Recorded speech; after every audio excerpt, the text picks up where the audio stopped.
the next best of 3. So SK Telecom starting off the bans, and they will be coming in. Jack's being taken away. We just saw him being played in game 1 for Cloud9. Not going to sneak through this time around, and that immediately stops those skins dead in the tracks. Yeah, and the Twisted Fate ban for Fnatic is a little bit surprising. Faker did have a good Twisted Fate game at the very start of this group stage, and if that signals anything to me, it's that Fnatic is going to be going with a either heavy poke strategy or a split push strategy, as they always do, obviously. But Twisted Fate is best against both those things. Well, you can see the final bans coming through. There's already a Twitch locked in. Leona already taken away. Kassadin taken away. Quick fire picks and bans. LeBlanc was the final choice, of course. Faker not going to be able to play that one. But you already see a Lulu and a Kha'Zix on the board as well.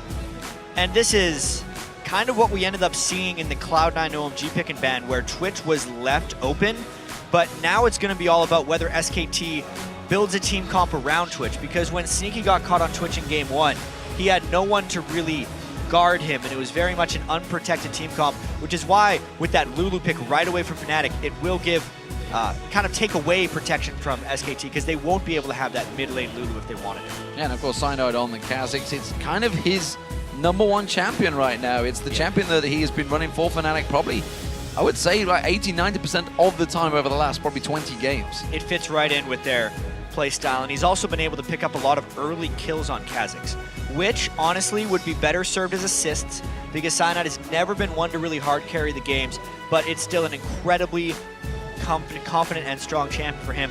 I feel like Fnatic's going to go something like Nidalee here. Is Lucian still up as well? Yeah, they could go full Pokemon, kind of like the one that they won the European LCS with. Speaking of comfortable champions, Bengi has got Lee Sin. He has his own skin for it. Why not? He earned it. Faker, of course, already locked in that Shyvana for Impact in the top lane, who has been a monster throughout this tournament. Yeah, the things with Impact, it's not necessarily that he's been destroying everyone. Well, that's exactly it. He is destroying the enemy top laner. I didn't mean to say it's not like he's going off. He's keeping the other people down, more so than I've really seen from him in his career. Yeah, he is a beast. Reckless, well, he had incredible stats in the opening Super Week in the European LCS on Jinx. Will he stick with it, or will he stick with the tried and tested Lucian, who has become his most popular champion over the last few weeks, along with AllStars? Fnatic at the moment are actually getting a lot of picks they really like. They're looking a lot like a Cloud9 team composition before the final pick, because that's really when it's going to sell it.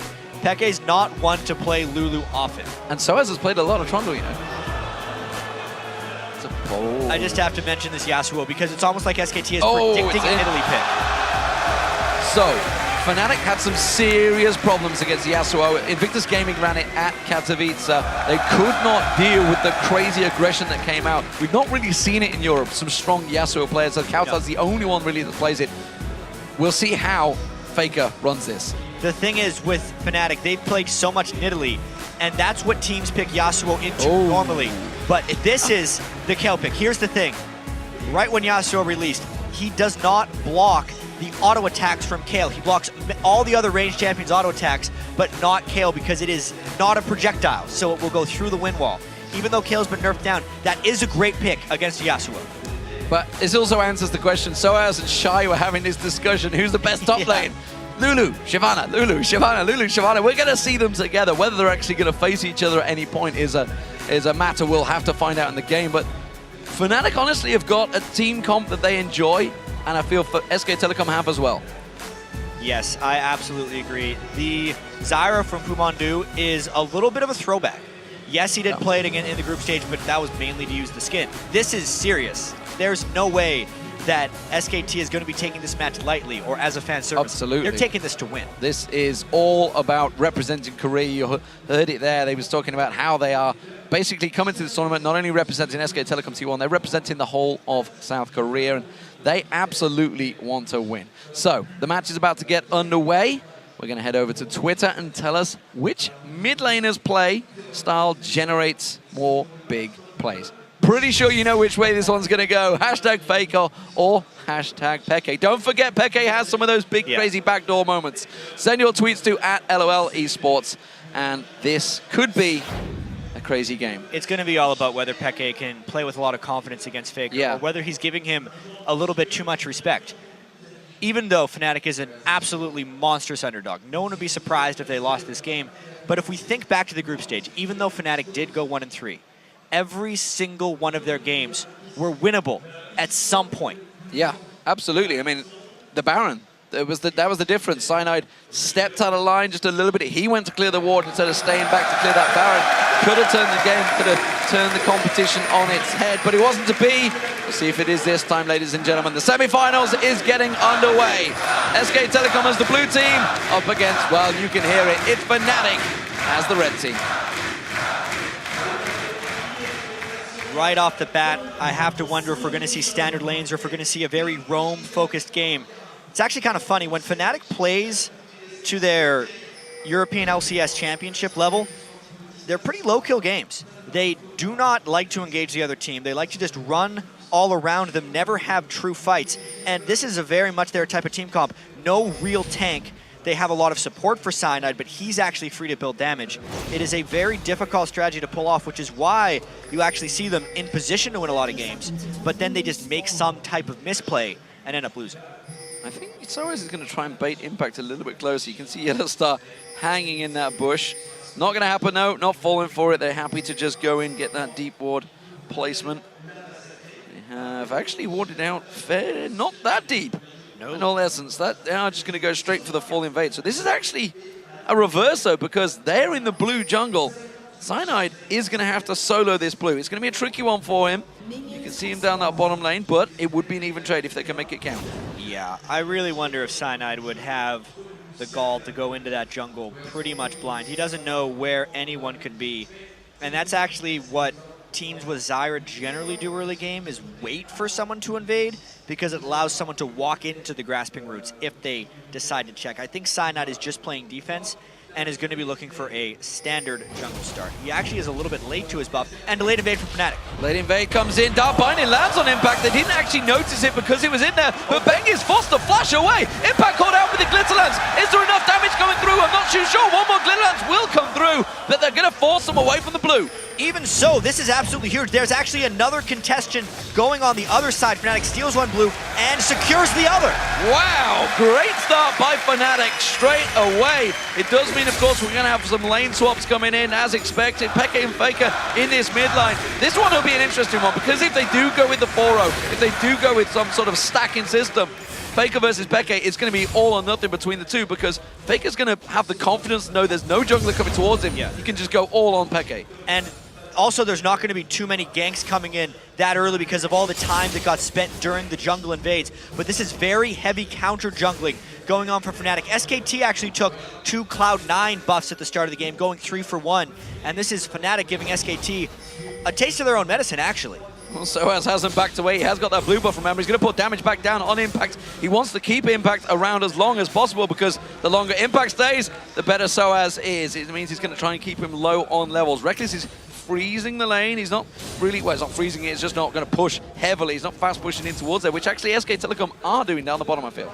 We're seeing much more starts like this in the All-Star here, where it's not the 4-man stack, but instead it's a more denial-focused of lane swapping. They're really just getting secured farm for their 80 carries. They're only taking 1 turret, and it's more about jungler denial and mid-lane isolation than it is about fast pushing. Oh, Peke goes aggressive. Faker turns it round, but he had a big stack of minions hitting him in the back, which actually laid down a lot of that damage, and Peke using that exhaust early on, though. That could actually be pretty big. He's going to need that exhaust if anything comes at him, especially a Bengi jungle gank. That's one of the big reasons that Yasuo was so popular in these heavy lane swaps places, because he's able to use his dashes offensively in lane, bait summoner spells, and have no force of, retaliation from the other team. So this is what we've seen a few times now from Fnatic. Soaz actually he's literally just roamed all around the jungle, and now he's looking. Faker goes aggressive. Soaz is just off the side now. Glitterlance does not land. A fantastic win wall from Faker to stop that Glitterlance in his tracks, and he gets away. It forces the flash, and the Ignite was also burned from Faker. That was very timely roam from Soaz. He has just been a jungler / ganking Lulu right now. Not exactly what you're used to. He's behind on farm. If Soaz doesn't make something happen, more so other than burning a flash, that will cost Fnatic in the long run. But for now, it gives Peke breathing room in mid. block of that wind wall, that would have been the death. It would have absolutely slowed him down. He had the flash still available, but it would have been a very, very slow move. And of course, Peke sitting on that flash still could have chased. Impact only just hit level 2, has had to come in and try and clean up some of those last hits to steal them away from Faker. You can also see Bengi moving in now. We haven't seen Bengi around that mid lane because they were focusing on taking that turret, which actually Fnatic only just did. So both turrets now down, top and bottom. And we're going to see the duo lanes going up against each other. Yeah, and after all the trading, or will we? Even though it seemed like Fnatic would have a nice lead from that, they ended up just getting even gold.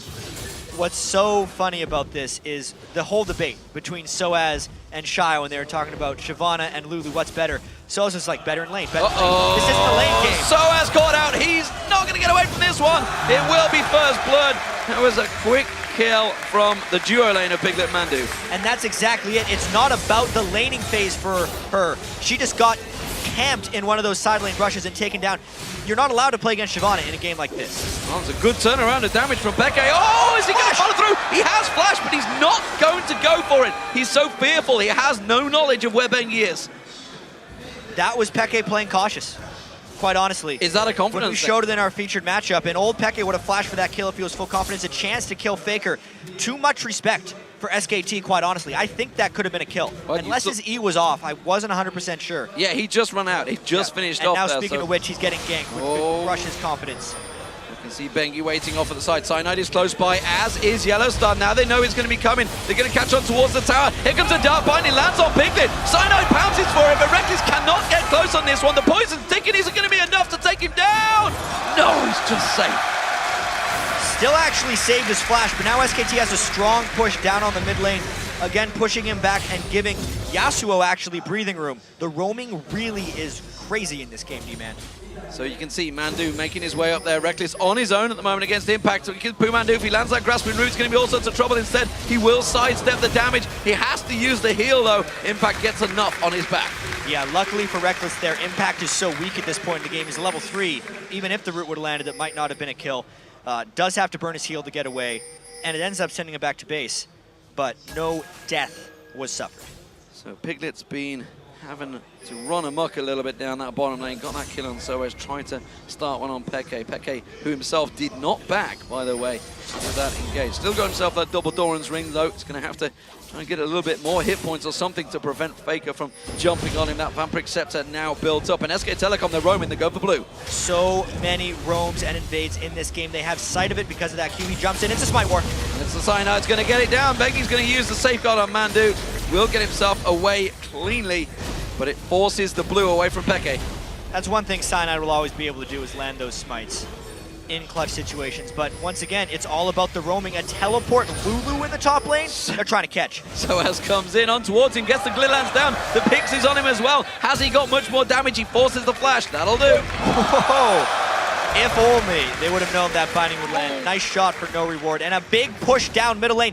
These rotations are faster than I've seen in quite some time. Piglet comes out the side, has got level 6, rat-a-tat-tat running, but Peke luckily just hit 6, so he can use that invulnerability to save the day, and actually saves the turret briefly. Fnatic is desperately trying to keep up with where SKT is going right now. How many different lanes has Mandu seemingly arrived in the past 5 minutes? He has just been everywhere, and he's not even behind in experience on top of it.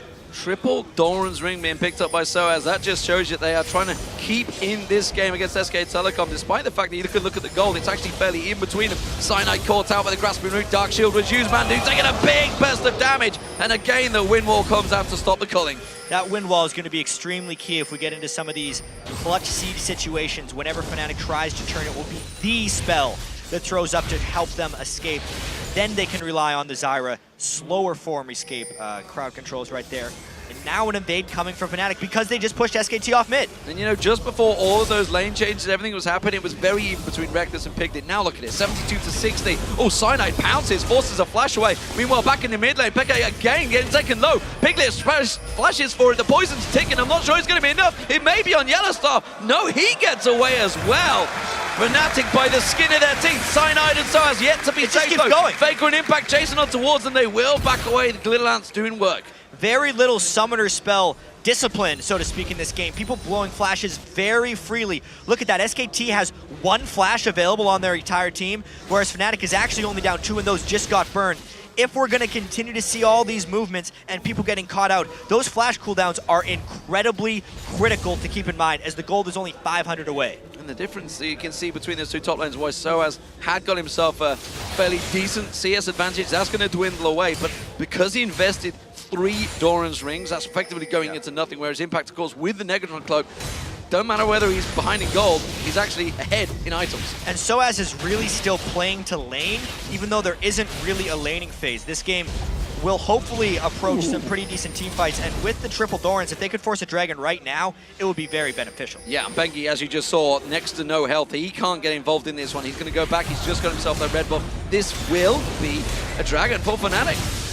I gotta say, D-Man, it's probably the fastest paced 1-kill game, 11 minutes, that I've seen all year. These guys have been moving around so much and just avoiding kills. That evens out the goal. And it's just one kill, one turret. It's not even like turrets falling left, right, and center. They're just the 2 turrets they took at the opening plays. Fnatic moving into position. They want to try and corner the rat. This is the first big move that Fnatic has kind of made on their own accord. It's not a reaction to SKT. We have to see if they can get something on Piglet. He's really safe behind that minion line, though. Unless he roams just out. YellowStar wants him to, or they might just go before the minions can even get a binding down. Pumandu's going to join him back on their side. Now it's going for it. Stealth up, goes in, gets the damage down on towards him. Piglet's actually taking the path, which is going to put him in danger. They pounce on towards him. They can't see where he's going to go. Mandu's going to be the focus target instead. They're going to switch around towards him. The exhaust goes down. They should have enough damage. Teleport coming in. They don't know. YellowStar's in trouble. He has to try and get out of it. Teleport was cancelled, but Cynide's caught out. Bengi's going to come around. He's going to surely get the kill. Knocks him away. Faker manages to follow through with his ult. He takes him down. While Piglet took down YellowStar. Reckless is in all sorts of trouble. Now you can see the wind wall going down. Intervention comes out from Peke. Peke can't do anything. This is in danger of falling to a 4-for-1 situation, and it is. SK Telecom turned the game on its head. A triple kill for Piglet. Everything going in the way of SKT in that bottom lane fight, but what about the top one? Soaz needs to close this down. Trying to chase on towards him, but he has that burnout running. He has the Dragon Descent. He should be safe for now. To get back to that other fight, 4 kills going to Piglet is disaster. As far as Fnatic is concerned, he is the stealth bomber, so to speak, when he gets his build going with the Blade of the Ruin King. Let's take another look at this one, though, how he barely escapes this. This is why Fnatic wanted to wait for the binding, because going without the binding means Piglet could walk away and get that off. But we don't have time for replays. This game is too fast. Soaz tries to turn it around. He tries to take something out of nothing here. The Ignite running, though, is not going to save his life, and Impact gets himself in there. Pumandu actually picked up the kill, though.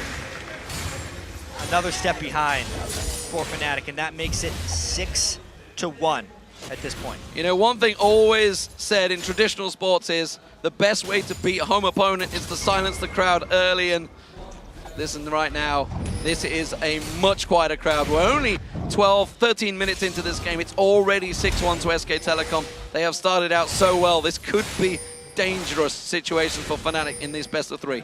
I mean, this is really what everyone on Fnatic, and probably everyone here, feared, is that SKT would come out so quickly and stop Fnatic before they even had their chance to win. In all 4 of Fnatic's games in the group stage, as we mentioned, they had a chance to win the game at some point. They were up on OMG. They were even with Cloud9 for almost all of it. The SKT game, mind you, because they had the SKT skins and they gave Pekka Kassadin, they had that Baron play that very well could have won them the game if executed properly, and of course they beat TPA. They haven't had an opportunity in this game because SKT has been so fast, roamed around so well, and really just beaten Fnatic to almost every punch. You know, we're focusing on how much they've invested in those Doran's rings. The Doran's items that's obviously never progressed into anything. SK Telecom never went down that path. They only ever had 1 Doran's blade a piece, and they've all continued to invest in items. Now that they're ahead in the game, that is giving them an even bigger advantage than that 2,000 gold shows. Yeah, you're absolutely right. With the early game Doran choices not really panning out early for Fnatic, the ganks don't stop either. There's a Lee Sin on the hunt. Oh, Bengi's going to come into the side, as you say. Impact is already on him. Soaz has to use that wild growth, but is it going to be enough? Glitzerlance lands on Bengi, dodges out of the Sonic Wave. It may just be enough. You can see Impact, his Dragon Descent's going to run out in a moment. He's safe to the turret. He should be able to get away, but Peke's in trouble. Faker comes around. Windwall actually used to stop him, slowing him down. Uses the intervention. Cyanide comes around the side, but it was a quick An easy kill for Piglet. That's 5-0 Rat. Fed Twitch right there. And even with the intervention, you just can't get away fast enough. He's just going to keep shooting you. If you get a bit out of range, he pops his ultimate, continues to shoot you. This SKT team came to play today. And with everybody basically melee damage, AD damage, those turrets will go down so much faster this early on. 15 minutes into the game, that mid turret already down. Yeah, normally a team without Twitch doesn't have good sieging power. It's fine if you kill everybody first, then you can take down turrets just fine. That's for sure. Soaz now in trouble. 3-man gank team coming towards him. Make that a 4 because they backed off at the side. Grasping Root does not land. He's dodging just about everything he can. He's going to try and turn this on towards Bengi. Can he get the kill? Not in time. And that's another kill for Piglet. As far as kill distribution goes, this could honestly not be any better for SKT. Not only are they up 4,000 gold, but it's the Twitch that they need when he comes out of stealth at this point, because everyone on Fnatic is also very far behind. They're just straight up dead. I wonder if Peke is going to try and create something here. Cyanide's just off at the side. Fumandu is going to be the focus target. A squishy support is exactly what you need to try and get yourself back in there. They're going to try and double it up there. You can see Stranglethorns going down. Cyanide will take that kill because, well, simply put, Peke doesn't have much damage yet. Kayle takes a really long time to scale up. It's pretty good in the laning phase if it's isolated and lasts a long time, which it just simply hasn't in this game. Fnatic has got no room to breathe. Being next to no laning phase, that's the big issue. And, you know, we talked about it at the World Finals. Oh my word, doesn't need any help on this ult. He goes in himself 2v1, and he may well get the kill. Soaz is going to go down. Reckless doesn't want to get involved. Dark Binding does not land, and Faker gets himself for Soaz. Yeah, Faker is also in a scary place right now. Static Ship Berserker Greaves completed and farming up a storm. I really feel like this game is very quickly getting out of hand, and the thing that actually surprises me the most about this is in the group stage, the one lane of SKT that wasn't really performing was Piglet and Mondu. Faker was doing fantastic, Impact was shutting down enemy top laners, and Bengi had looked better than he had in a while. But it was actually the Twitch that did. We're taking another look at this one just to see getting the knock-up into double knock-up by Faker there to put both people in an unsafe position and then immediately going to the guy who didn't get the shield was a smart choice by Faker right there. You got to think back to when Peke could have pulled the trigger early on in this game. These confidence issues, how much they may well lead into the situation. And, you know, looking at OMG's match against SK Telecom, they were not showing that respect to SK Telecom. They were not scared. And you only need to listen to all of the interviews. Everybody, you know, basically giving so much praise to SK Telecom. Yes, they are. They were a fantastic team. At the moment, they were technically in a slump, and you should, as a pro player, go into these teams confident in your own abilities and not be fearful of what you're up against. You really have to just play as if you are the best. You always see a lot of times in sports, the really arrogant players are often the best ones, because even if they're outclassed, they don't feel like they're outclassed. And that can often just allow them to perform much better, especially on big stages. We just saw the Cloud9 versus OMG game, and yes, Cloud9 did amazing in the group stage, and it was ridiculous that they were able to go 3-1 and even make it to the semifinals without High. But in that last game, it really felt like their nerves got to them. We saw way more missed skill shots than we've pretty much ever seen from those guys, and they looked sloppy.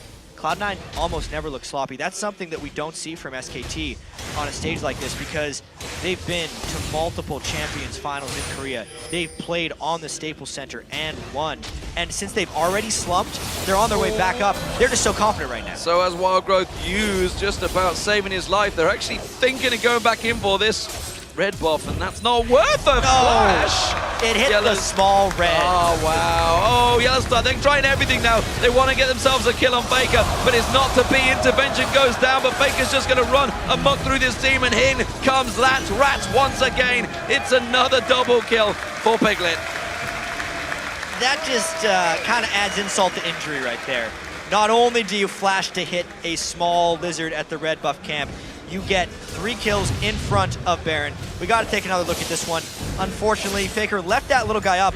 I honestly feel like he almost did that intentionally. No AllStar was waiting for him. And then he goes just far enough to pull everyone else into the SKT team.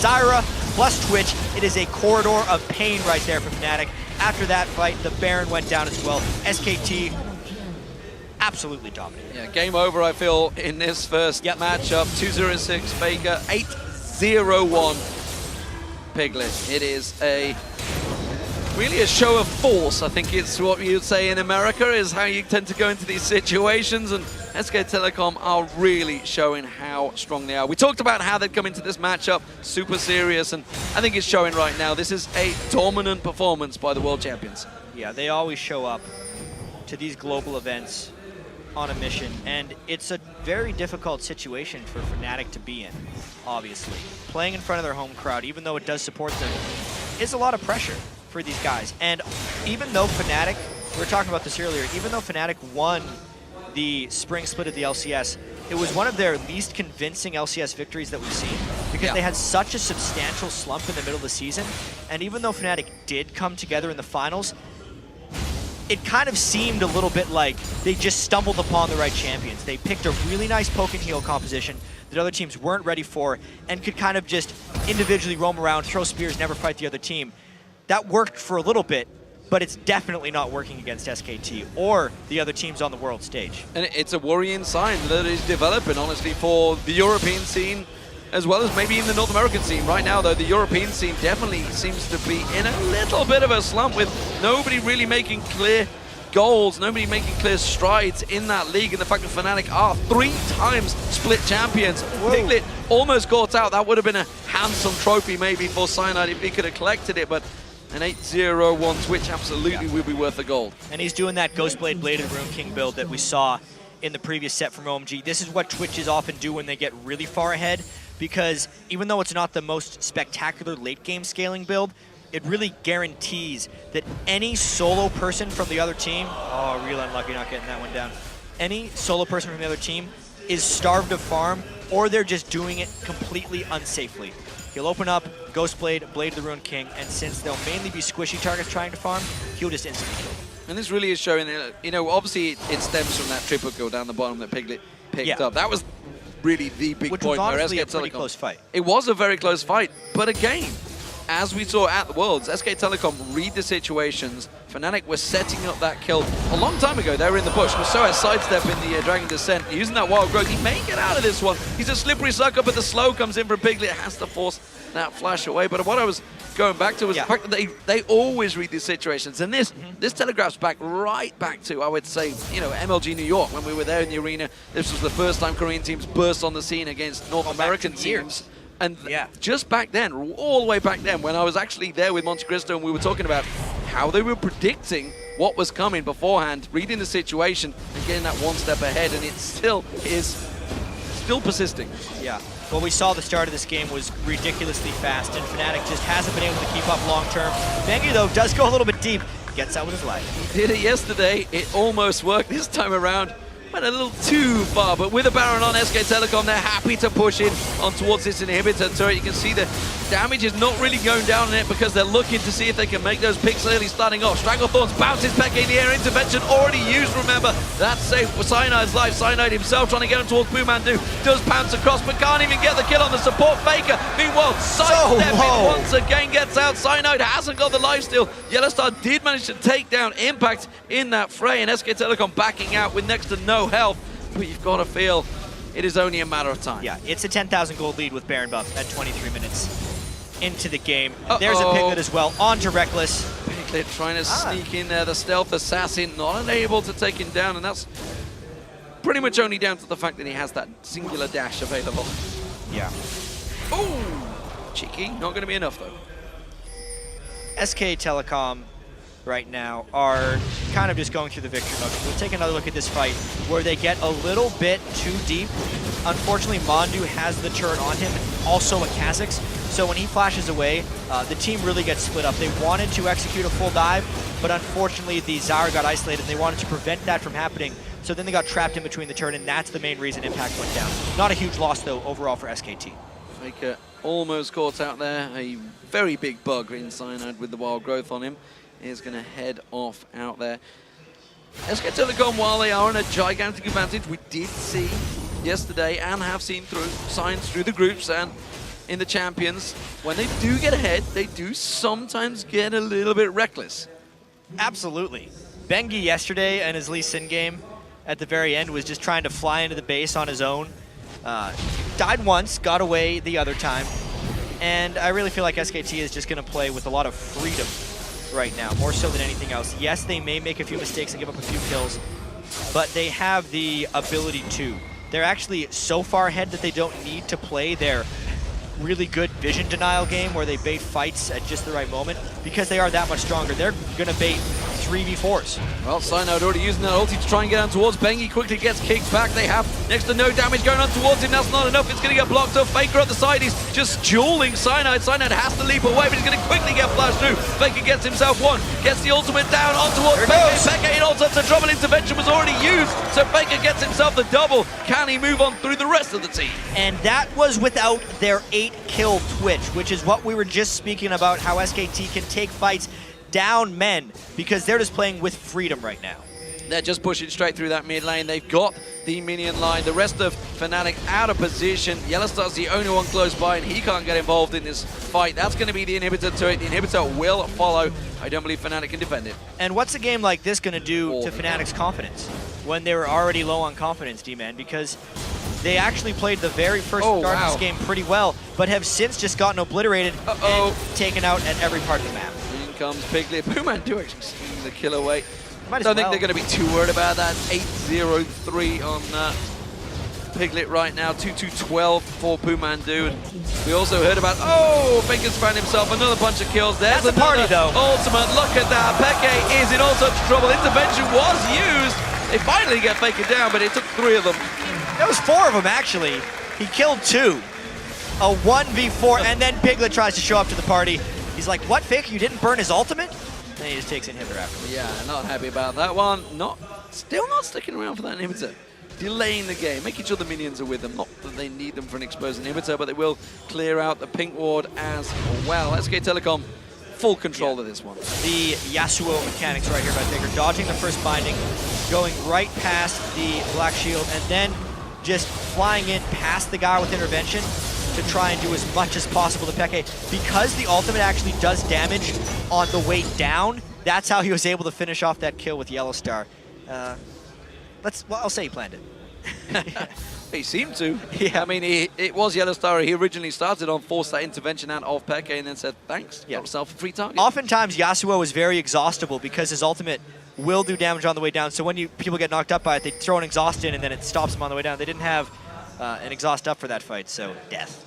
Death ensued. So Faker 6-1-7 finally dies out there. 8-0-3, the immortal Piglet so far in this matchup. This first game, in this best of 3.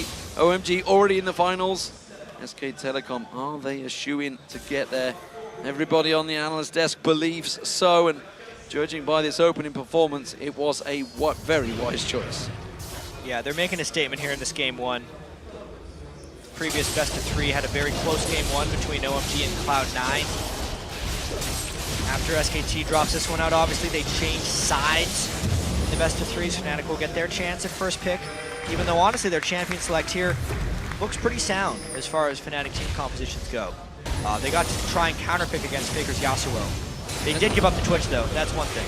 And that is possibly a big problem for Fnatic. The fact that they did get champions they enjoy. Victor gets himself another, continues his legendary spree. The other star flashes away. Is it going to save him? Not too sure. Soaz has actually found himself a target. Fortunately, it's 2 of them, Bengi and Pumandu. Cyanide pounces in. He's not going to be there in time to save the day. Piglet gets himself the inhibitor as well. Bengi, of course, got the kill. Cyanide now, he's locked up. He's going to come out of stealth in just a moment. While the rest of SK Telecom push on through for the victory on the Nexus. SK Telecom in clear style take game 1, 22-5. We feared this may be what will happen. SK Telecom, when they turn up, they dominate. Business as usual in this game 1. 28-minute, 47-second game for them. Faker, Piglet, Impact, Bengi, Mondu, all of them performing. Fnatic's going to have a lot of thinking to do before game 2. Yeah, that was a very one-sided performance, strong victory, and clearly throwing down the gauntlet. Clearly to whoever they will face. OMG in the final. Will Fnatic be able to put up any sort of resistance in game 2? It's going to be really tough. I mean, you look at the champion.